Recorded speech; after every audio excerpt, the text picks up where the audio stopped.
हरियाणा में 4 बच्चों की मौत, तरीका एक, शक के दायरे में एक ही औरत और वजह भी एक ही। इतना तो हमने आपको कल बताया ही था। अब बता दें कि इन बच्चों को मारने का दिन भी एक जैसा ही है, एकादशी। चारों बच्चों की हत्या एकादशी के दिन की गई थी। पानीपत पुलिस के मुताबिक महिला ने यह कबूल किया है कि वो बच्चों को इसलिए मारती थी क्योंकि उसे सुंदर बच्चों से जलन होती थी, खास तौर पर लड़कियों से। जिन 4 बच्चों की इस महिला ने हत्या की, उनमें से 3 लड़कियां ही हैं, जबकि चौथा उसका खुद का ही बेटा था, जिसे उसने सिर्फ इसलिए मार दिया ताकि लोगों को शक ना हो कि बाकी बच्चों की कातिल वो ही है। पुलिस के मुताबिक पूनम ने पूछताछ में सारी घटनाएं कबूल ली। इस घटना पर मृतक बच्ची के पिता और पूनम के जेठ ने क्या कहा, सुनिए। हम जैसे 30 तारीख को तो शादी में आ गए थे। ये 30 तारीख को आई थी अपने घर से, वहाँ गार्डन में।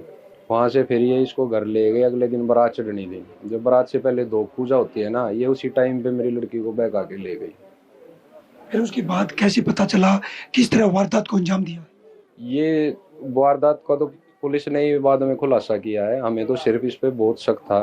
उनको पुलिस वालों ने पूछा, हमने बता दिया कि जी ये इसी पे शक है हमें, क्योंकि इसने शिवा गाँव में, मैंने सारी बता दी उनको। क्या क्या बताया था आपने पुलिस को? मैंने ये बताया था कि जैसे शिवा गाँव में भी अभी 2-3 महीने पहले एक लड़की इसके पास सो रही थी, वो भी पानी की होदी में मिली है। हमारे गांव में 2 बच्चे, मेरी बहन की वो गुड़िया थी और ये भाई का लड़का था नवीन का, वो भी वहाँ होदी में पानी में, सबका पानी का कनेक्शन था। मेरी लड़की जो डूब गई ना, उस पर फिर मेरे को और शक हो गया। मैं कहा हमारे घर में तीनों वारदात में ये मौजूद है और वही सस्पेक्ट हो सकती है। क्यों ऐसा क्यों करती थी वो, कुछ पता चला हो?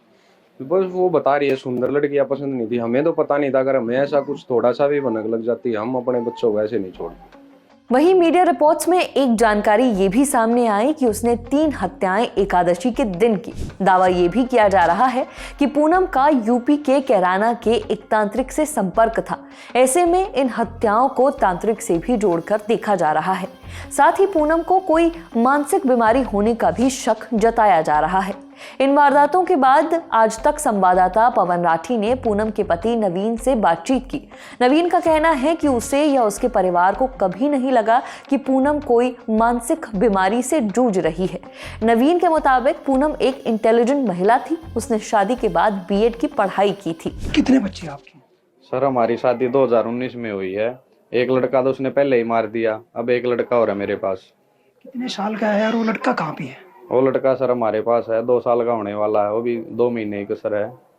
किसके पास है लड़का? आपके पास है या संदीप? हमारे पास है, इकट्ठा ही, मतलब संदीप हमारे पास ही है। क्या करती थी पूनम? ऐसा इस तरह से साइको थी या कोई बीमारी रूप से या कोई तांत्रिक? कुछ नहीं, कोई साइको नहीं, उसमें कोई बीमारी नहीं, इंटेलिजेंट है। मर्डर करती और छुपाती रही, समझ में नहीं आने दिया। जब इतने लोगों को, समाज है, किसी को भी समझ में नहीं आने दिया। ये तो कमरे कुंडी बंद मिली ना, तब समझ में आया, तब पुलिस रिपोर्ट की, फिर कार्रवाई हुई। अब आपको इस केस का बैकग्राउंड भी बता देते हैं। पुलिस पूछताछ में सामने आया है कि पूनम ने पहली हत्या साल 2023 में की थी। उसने सबसे पहले अपनी ननद की 9 साल की बेटी को घर पर बने पानी के टैंक में डुबोकर मार दिया। घर वालों को उस पर हत्या का शक ना हो, इसलिए उसने ननद की बेटी के साथ अपने 3 साल के बेटे की भी उसी तरीके से हत्या कर दी।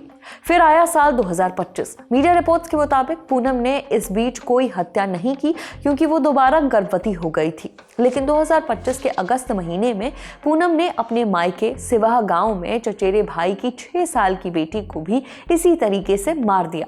अब तक किसी को भी पूनम पर शक नहीं हुआ था। सबको लगा ये एक हादसा है।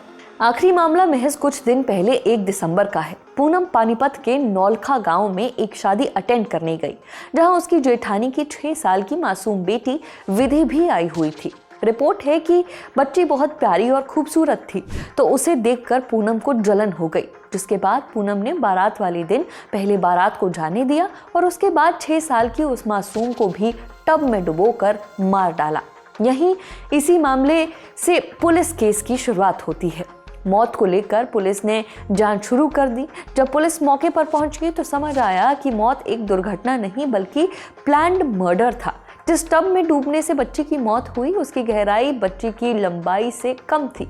ऐसे में नेचुरली डूबने की गुंजाइश खत्म हो गई। साथ ही बाथरूम का दरवाजा भी बाहर से बंद पाया गया। ये विषमताएं मिलने के बाद पुलिस ने आसपास लगे सीसीटीवी कैमरे खंगालने शुरू किए। फुटेज में एक ही महिला बार बार अंदर बाहर आती जाती दिख रही थी। वो महिला थी पूनम। इसके बाद परिजन की शिकायत पर पुलिस ने पूनम को पूछताछ के लिए हिरासत में ले लिया।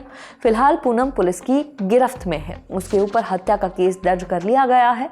अब हत्याओं की वजह खूबसूरत बच्चों से नफरत है, तांत्रिक का असर है, मानसिक बीमारी है या सीरियल किलिंग है, सभी पहलुओं पर पूछताछ और जांच चल रही है। जो भी अपडेट्स आएंगी हम आप तक पहुंचाते रहेंगे। ये खबर लिखी है रक्षा और नावेद ने।